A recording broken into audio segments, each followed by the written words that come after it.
The romance on screen can sometimes be a main attraction for audiences trying to envelop themselves in a story, but only if it's believable. Yep. Some users have mentioned love stories where they never see the two of them in a conversation and where they don't believe the two people even like each other, as a major pet peeve. Two characters falling in love can make for a great story or character arc, but showing them in love after a small number of scenes or a short time together can feel forced and unrealistic. Button to drop out of sight. Attraction isn't easily manufactured, not lasers, and not audiences can feel when searchlights, something not as guards. universal as love is Oh, and shoehorned if the into a guards story. already see you, then the Or invisibility basically, trick as won't I work like on to them. jokingly call certain characters, a fly. Forced romantic interest. Ah, I see. Yep. God damn, I was thinking another fly. Fuck. I see what you're saying now, though. Yeah. Yeah, you gotta love it when movies do that. Yep.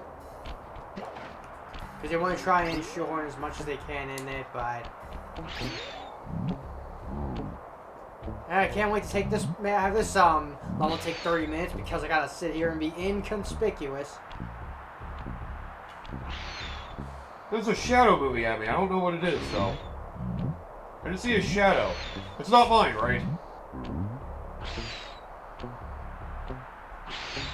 At least he's being diligent, walking around. Yeah. Good effort. Alright, so next one. Bathos going bananas. What? That's the wording that they have here. Pathos? Bathos. B-A-T-H-O-S. Is it supposed to be like bathroom scenes or something? Let me, if I could read the thing. Yeah, read the thing to figure out what it Please. is. Humor and comedy, when used well, can elevate a film's entertainment value. Oh, okay. But when used in the wrong place, they can start to detract more than they add. Oh. Like, comedy that doesn't belong where they put it can ruin a movie for them. That's a legitimate criticism.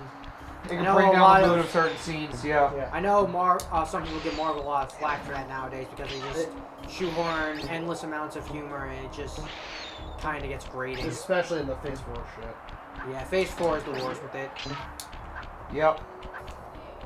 It kind of all started with... I was going to say Guardians of the Galaxy. But yeah. I would argue... I'd say Thor Ragnarok, honestly. Yeah, Ragnarok That's when, like, they really start devoting me really heavy on the comedy. Yeah. Like, it worked at Thor Ragnarok, and it works in the Guardians of the Galaxy. It worked until Ragnarok because it was a nice change of pace. Yep, and Guardians of the Galaxy was always kind of meant to be a comedy. That's kind of the way it is. Yeah. Yeah. But yeah, you can't just have all of them be like that. All of them being like snarky, sharp-tongued comedians doesn't really help because it doesn't really make for interesting characters, and B, it just makes it seem like... Because you want to, like, some people would argue, like, oh, well, that's what, like, Iron Man always was, and it's like, that just makes, to me, that just sounds like you haven't watched the movies or anything, because there's a reason for why Tony's always had that method to his madness, if that makes sense. Yep.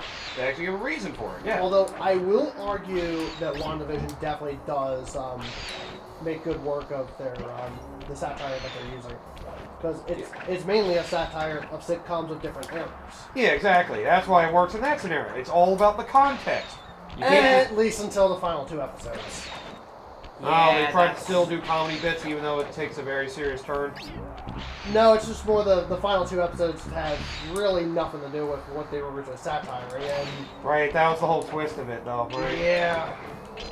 Okay. And it's trying to be clever, but instead all it does is just make everyone roll their eyes and be like, do you have anything of value to offer?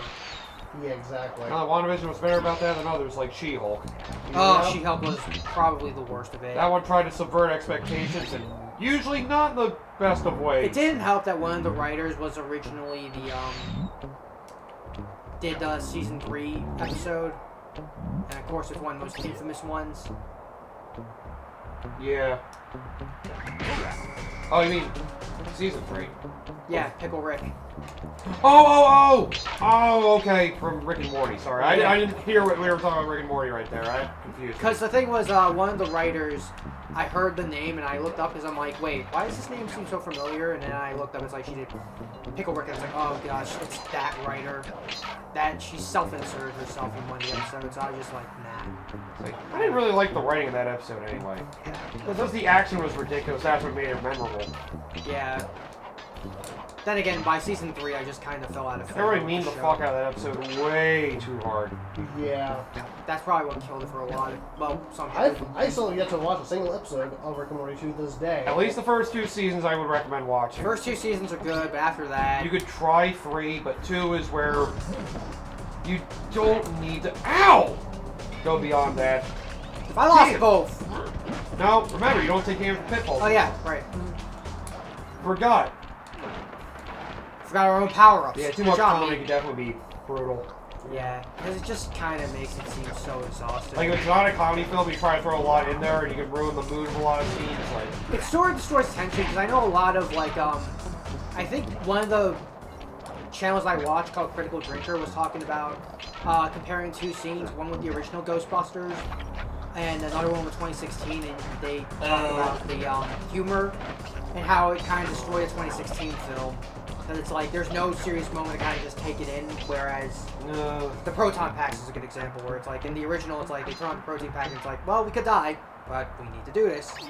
yep. And 2016 just puts humor and drills it in like nothing else. Yeah. It was written as a comedy, which is...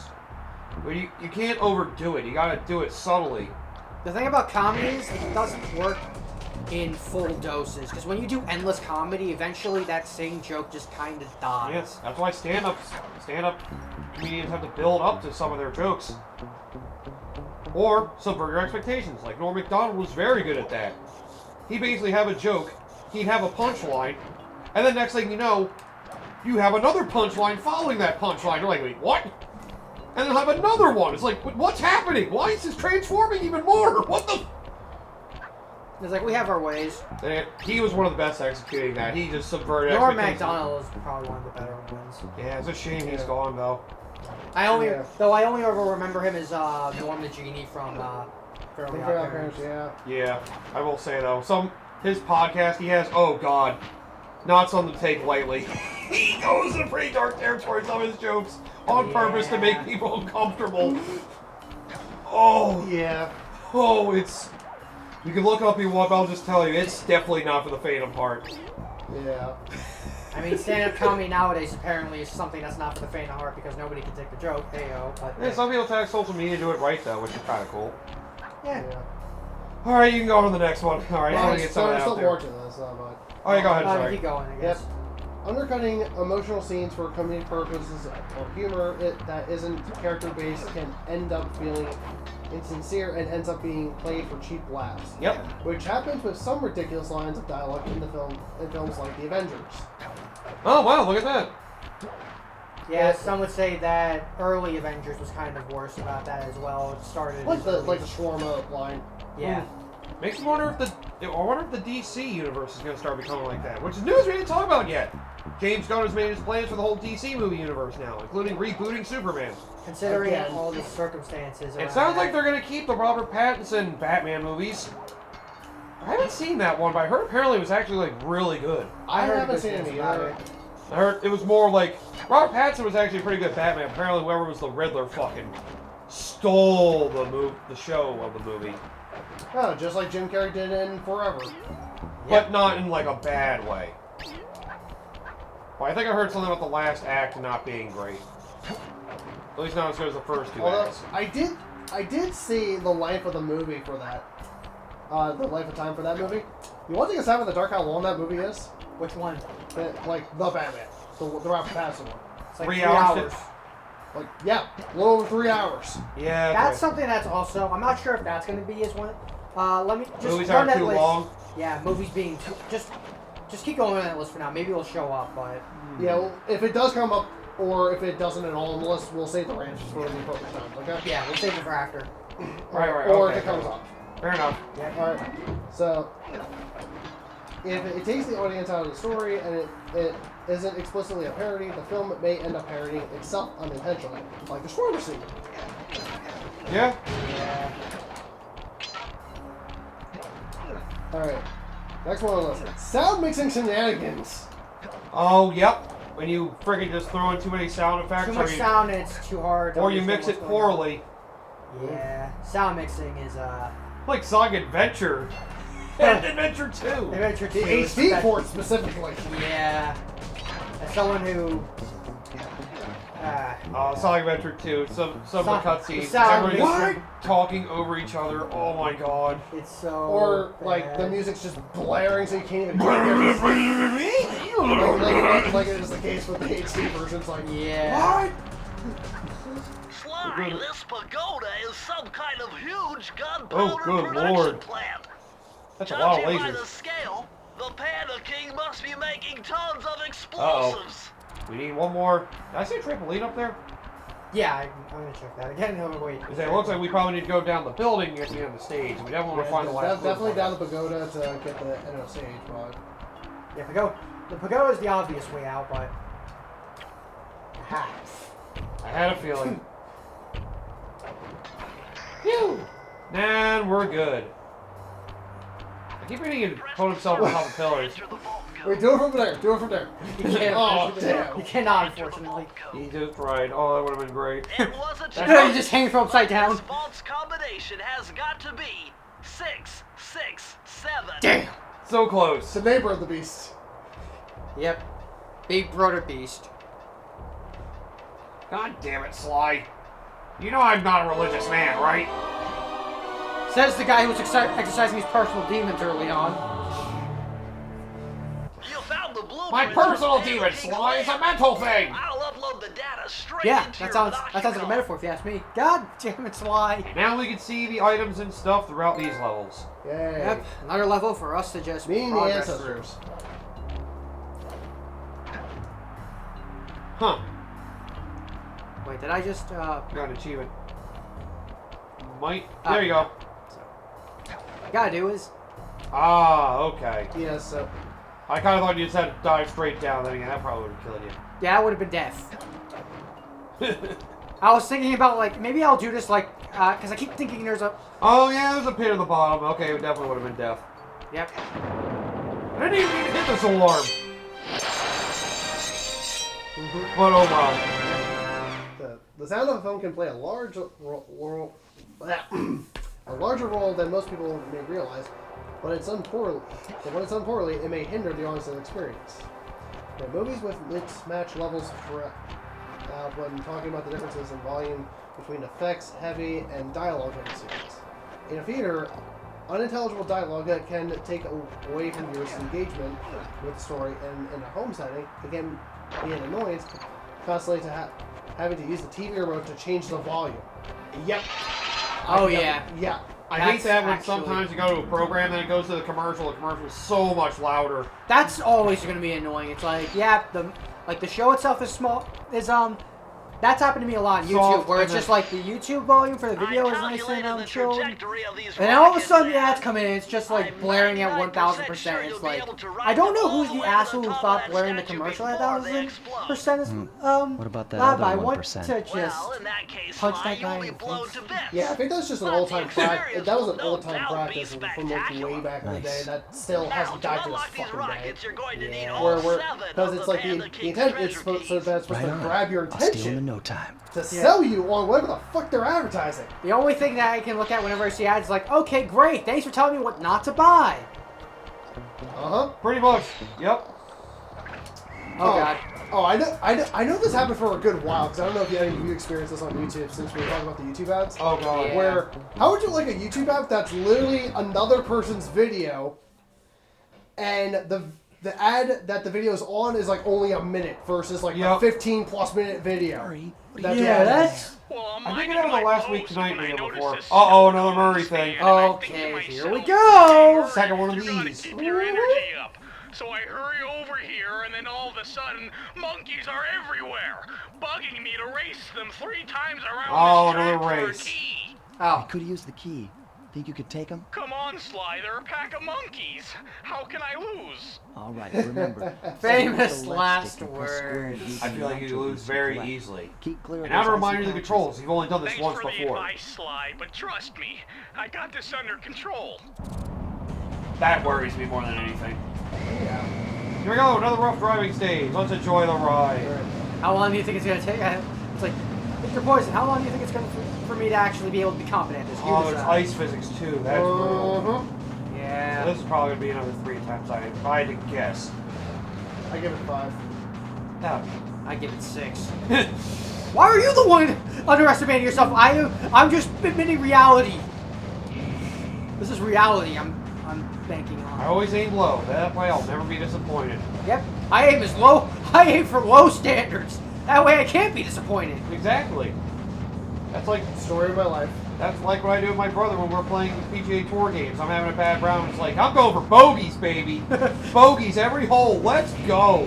That was me in friggin' Mario Party 7 for a while. And then he misses, and then he fucking misses birdies, gets parred, he complains I get double bogey. I'm just like, hey dude, you just gotta change your outlook.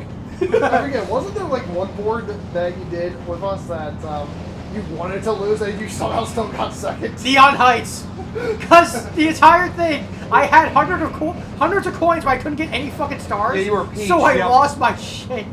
Yep, you wanted to lose, and No, then wait. it started getting more severe, you started getting upset about it, and then you No, got no. second.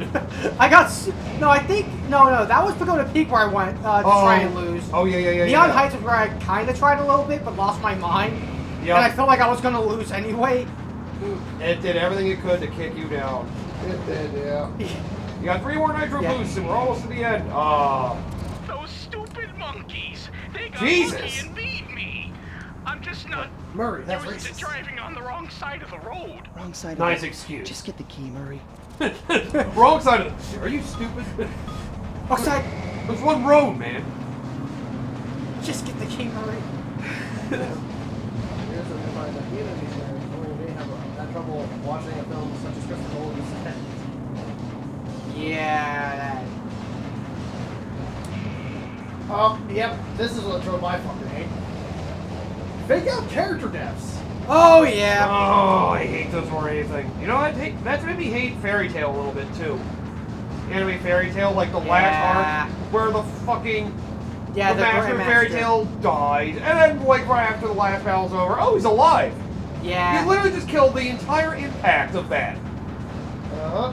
Like, you can, like, lie about it, sure, but you make it actually seem like he dies, and it's like, oh, no, he just fainted. That's where I get pissed.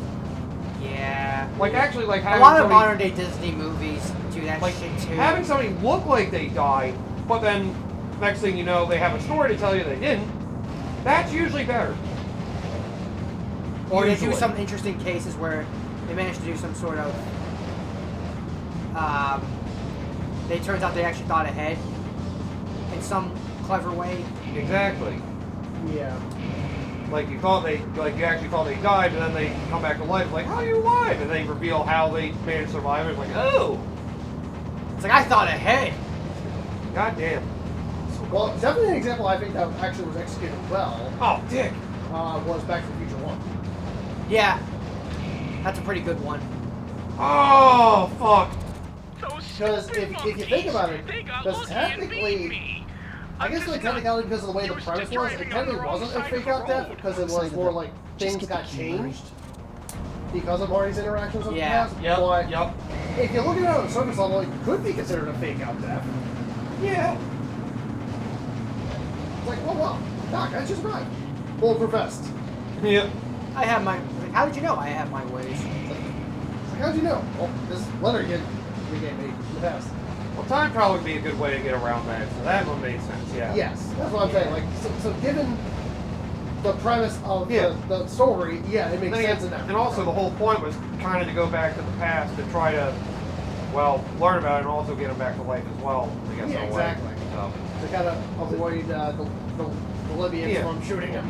so that's kind of the point. That makes sense and it worked well. That's like the one trope that I will admit I generally can't stand. Yup. Oh. What? The fake out deaths or the time traveling to fix shit? Yes? Oh, more so the fake out deaths. More so the fake out deaths. Time traveling shenanigans is one thing that I don't mind it too much. It can sometimes it can be kind of hilarious to make fun of. If done well, I don't mind. My favorite case of it are Futurama. If done lazily, Yep. Yeah, it's very easy to kind of lose yourself in it. Exactly, especially if you don't follow your own damn rules. That's why my favorite case are Futurama. Fry becomes his own grandfather, and then it gets to the point they can only travel forward in time, and somehow they travel so far forward a Big Bang happens again and recreates the whole universe the way it was, so they're like infinitely looping. Don't tell me. I just... Oh man. If I use the boost in some turds. God damn it! God damn it, Murray! It's really hard for me to concentrate when you're shaking the van like this. Those stupid monkeys. Well, that was They kind of got funny. lucky and beat me. I'm just Dude, not get off! used to driving on the wrong side of the road. Just get the key, Murray. Bentley, just steal the key off them already. What do you want me to do? Sorry. I meant Murray. You know, I know what I said. Bentley, just get the key from them. What do you expect me to do, Slot?